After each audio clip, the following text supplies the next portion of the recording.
Students, last class we was talking about the cell. We have started. Last में जो हमने topic छोड़ा था वो आज हमको शुरू करना है theory, cell theory. Cell theory की अगर हम बात करें तो सेल थ्योरी का नाम जिस साइंटिस्ट ने सेल थ्योरी दी है, there are two scientist, Schleiden and Schwann. These two scientists have given the cell theory. इन्होंने सेल थ्योरी दी है। स्लाइडेन की अगर बात करें, they have studied about the plant cell. इन्होंने स्टडी की है प्लांट सेल के ऊपर, और स्वान ने जो स्टडी की है वो की है एनिमल सेल के ऊपर, plant cell and animal cell. तो cell theory was given by Schleiden and Schwann. Cell theory was given by Schleiden and Schwann. Cell theory किसने दी है? स्लाइडेन एंड स्वान ने दी है। स्लाइडेन ने जो स्टडी की है वो किसके ऊपर की है? प्लांट सेल के ऊपर की है। स्वान ने जो स्टडी की है वो एनिमल सेल्स के ऊपर की है। ठीक है, दोनों ने स्टडी की है, और दोनों ने जो लास्ट का रिजल्ट निकाला वो रिजल्ट था all the plants and animals composed by cell means composed by या composed of ज़्यादा बेटर रहेगा, composed of cell। यानी कि एनिमल्स और प्लांट्स की जो बॉडी है वो किससे बनी हुई होती है? सेल से बनी हुई होती है। So cell is the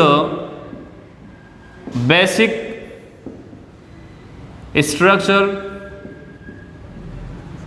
and functional unit of life।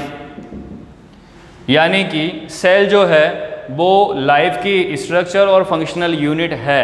अब यहाँ पर स्ट्रक्चर और फंक्शनल यूनिट क्यों है, इसके बारे में हम डिस्कस करते हैं। तो देखिए, ह्यूमन की जो बॉडी है उसको बनाने के लिए कई सारी सेल्स का मिलकर के ग्रुप बनता है। उस ग्रुप को टिश्यू बोलते हैं। टिश्यू से मिलकर के ऑर्गन बनता है, ऑर्गन से मिलकर के सिस्टम बनता है, और कई सारे सिस्टम मिलकर के क्या बनाते हैं? बॉडी बनाते हैं। देखिए, सेल्स हैं। अब सेल में भी सेम वर्किंग जो सेल्स होती हैं, सेम वर्किंग मतलब एक जैसा काम करने वाली सेल्स जो होती हैं, इनका ग्रुप बनेगा। ये ग्रुप बन गया और ये ग्रुप बन गया, तो इस ग्रुप को हम क्या बोलेंगे? This group is known as tissue. इसको हम क्या बोलेंगे? टिश्यू बोलेंगे। ठीक है, अब सेम वर्किंग जो टिश्यू है, एक जैसे जो टिश्यू है, उन टिश्यू का जो ग्रुप बनेगा, सेम वर्किंग टिश्यूज का जो ग्रुप बनेगा, उसको हम क्या बोलेंगे? ऑर्गन बोलेंगे। ठीक है, अब एक टाइप का एक जैसा सेम फंक्शन देने वाले जो ऑर्गन से अगर इनके ग्रुप बन गए, इनका जो एक ग्रुप बनेगा, ग्रुपिंग होगी लेबर के बेस पर। देखिए, हमारी बॉडी में डिवीजन ऑफ लेबर पाया जाता है। आप पढ़ोगे division of labour, division of labour. Labour का मतलब काम, डिवीजन मतलब बंटवारा, यानी काम का बंटवारा होता है। यानी कि हमारी बॉडी में स्पेशल टाइप की सेल्स जो हैं वो स्पेशल टाइप का काम करती है। ऐसा नहीं है कि एक ही सेल रेस्पिरेशन में हेल्प कर रही है, सेम सेल डाइजेशन में हेल्प कर रही है, सर्कुलेशन में हेल्प कर रही है, नर्वस सिस्टम में हेल्प कर रही है। हर सेल का अपना एक फिक्स फंक्शन होता है। सेल का फंक्शन फिक्स होने की वजह से उस टिश्यू का फंक्शन भी फिक्स हो जाता है। टिश्यू का फंक्शन फिक्स होने की वजह से उस ऑर्गन का फंक्शन भी फिक्स हो जाता है, और इसी वजह से सिस्टम का जो काम है वो भी क्या हो जाता है? फिक्स हो जाता है। मतलब कि हमारी बॉडी में डिवीजन ऑफ लेबर पाया जाता है। इसको हम बोलते हैं डिफरेंशिएशन। क्या बोलते हैं? डिफरेंशिएशन। प्लांट्स में भी मिलेगा, एनिमल्स में मिलेगा, डिवीजन ऑफ लेबर। तो यहाँ पर क्या होगा? सेम वर्किंग जो सेल्स है वो ग्रुप बनाएगी, टिश्यू बोलेंगे। एक जैसा काम करने वाले टिश्यू ग्रुप बनाएंगे, ऑर्गन बोलेंगे। एक ही टाइप का काम करने वाले जो ऑर्गन है वो ग्रुप बनाएंगे, तो वो बनाएंगे ऑर्गन सिस्टम। क्या बनाएंगे? वो ऑर्गन सिस्टम बनाएंगे। और कंप्लीट बॉडी के जितने भी सिस्टम्स हैं वो सिस्टम आपस में कंप्लीटली मिलकर के क्या बना देंगे? पूरी बॉडी बना देंगे। ठीक है, जैसे कि रेस्पिरेशन में हेल्प कराने वाली सेल्स ने मिलकर के रेस्पिरेटरी टिश्यू बनाया।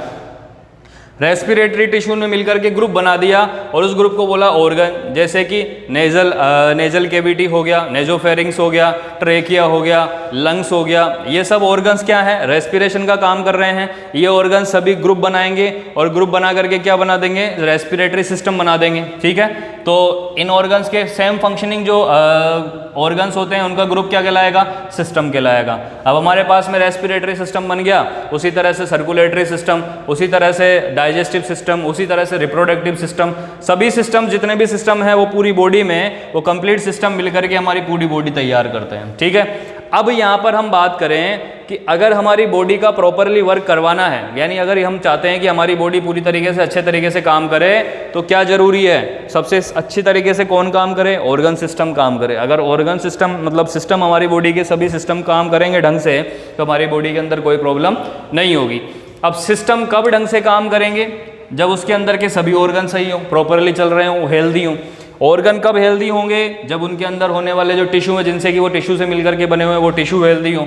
टिश्यू कब हेल्दी होंगे, जब उसके अंदर की सेल हेल्दी होगी, सेल अच्छी होगी, सेल की फंक्शनिंग सही होगी। ठीक है, यानी अगर सेल सही है, सेल का स्ट्रक्चर सही है, सेल के फंक्शन सही है, तो टिश्यू का सब कुछ सही है।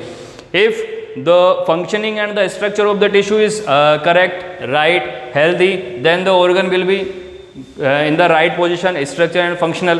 And if the organ is good, then the system is also good, then the body is also good and it will work properly, यानी कि ये properly काम करेगी। तो इस वजह से हम कह सकते हैं कि बॉडी को अगर स्ट्रक्चर बना यानी बॉडी को बनाना है तो भी सबसे छोटी चीज़ क्या रिक्वायर्ड है, सेल। अगर बॉडी को प्रॉपरली काम करवाना है, फंक्शनल करवाना है, तो भी सबसे छोटी चीज़ क्या रिक्वायर्ड है, cell. Means cell is the structure and functional unit of the life, यानी हमारी लाइफ की सबसे छोटी स्ट्रक्चर बनाने के लिए और काम करवाने के लिए हमारी पूरी बॉडी को यूनिट क्या होगी, सेल होगी। ठीक है, तो ये इन्होंने बोला स्लाइडेन एंड स्वान ने कि सभी प्लांट्स जो हैं, प्लांट्स और एनिमल्स किससे बने होते हैं, सेल से बने होते हैं। और सेल जो है वो basic structure and functional unit of the life, यानी कि लाइफ की स्ट्रक्चर एंड फंक्शनल यूनिट होती है। उसके बाद में इसका एक्सटेंशन दिया, एक्सटेंशन, ये जो एक्सटेंशन है सेल थ्योरी का, वो एक्सटेंशन दिया रूडोल्फ विर्चोव ने, रूडोल्फ विर्चोव ने। नोल एंड रस्का साइंटिस्ट थे, Knoll and Ruska, Knoll and Ruska, ये साइंटिस्ट थे दो। इन्होंने इलेक्ट्रॉन माइक्रोस्कोप की डिस्कवरी की, इलेक्ट्रॉन माइक्रोस्कोप की इन्होंने डिस्कवरी की। और इलेक्ट्रॉन माइक्रोस्कोप की डिस्कवरी करने के बाद में उस चीज़ के बारे में और ज़्यादा अच्छे से स्टडी की गई, और ज़्यादा सेल के बारे में जो है इन्फॉर्मेशंस कलेक्ट की गई। उसके बाद में जो रूडोल्फ विर्चोव थे उन्होंने एक्सटेंशन दिया सेल थ्योरी का, और उन्होंने एक्सटेंशन में क्या बोला, ओमनो सेलुला ई सेलुला, ओमनो सेलुला ई सेलुला, ये उन्होंने सेल थ्योरी का एक्सटेंशन दिया। इसका मतलब क्या होता है, इसका मतलब होता है न्यू सेल्स आर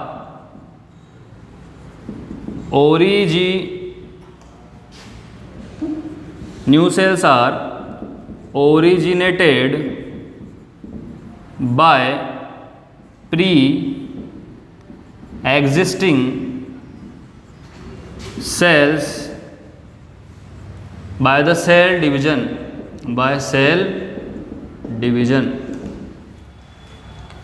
इसका मतलब क्या होगा, इसका मतलब ये होगा कि सपोज करो ये कोई सेल है, ठीक है, इस सेल के अंदर डिवीजन होगा, न्यूक्लियस भी डिवाइड हो जाएगा, सेल भी डिवाइड हो जाएगी। इस एक सेल से कितनी सेल बन गई, 2 सेल्स बन गई। There are 2 cells originate from the single cell. फिर इन सेल्स में वापस से क्या होगा, डिवीजन होगा, तो इनसे फिर दोबारा एक एक सेल नई बन जाएगी, फिर इससे भी नई सेल 2 सेल नई बन जाएगी। ठीक है, अब ये दोनों सेल नई किससे बनी, इस पुरानी सेल से बनी। और अगर ये जो नई सेल्स हैं ये किससे बनी, इस ओल्ड सेल से बनी। Means new cells are formed और originated by the division in old cell pre existing cell. तो प्री एग्जिस्टिंग सेल का मतलब क्या होता है, ओल्ड सेल, यानी जो पहले की जो पेरेंट सेल है उसके अंदर डिवीजन होगा तो उससे नई सेल्स बनेगी, फिर उन नई सेल्स में दोबारा डिवीजन होगा तो उससे और ज़्यादा नई सेल्स बनेगी। मीन्स ओमनो सेलुला ई सेलुला, मतलब कि जो न्यू सेल्स है वो प्री एग्जिस्टिंग सेल से ही बनती है बाय द सेल डिवीजन, यानी सेल के अंदर डिवीजन के थ्रू। तो ये आपको ध्यान रखना है। ओमनो सेलुला ई सेलुला का मतलब क्या होता है, new cells are originated by the pre existing cells by the cell division. तो ये आपका सेल थ्योरी वाला पार्ट है, ठीक है। सेल थ्योरी में स्लाइडेन एंड स्वान ने दिया है, प्लांट के बारे में स्लाइडेन ने और एनिमल के बारे में स्वान ने स्टडी की। दोनों ने बोला कि इनकी जो बॉडी है वो किससे बनी होती है, सेल से। Cell is the basic structure and the functional unit of the life. कैसे है, यहाँ पर आपके सामने एक्सप्लेनेशन है। इलेक्ट्रॉन माइक्रोस्कोप की डिस्कवरी की किसने, नोल एंड रस्का ने।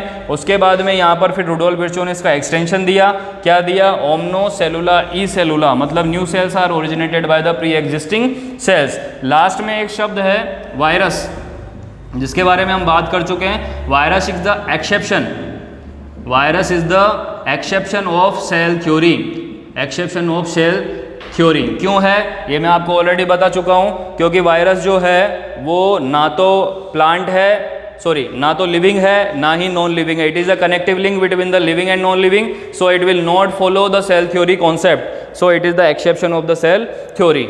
अब नेक्स्ट लेक्चर में हम बात करेंगे the type of organism on the basis of number of cell and the structure of cell, ठीक है। Thank you.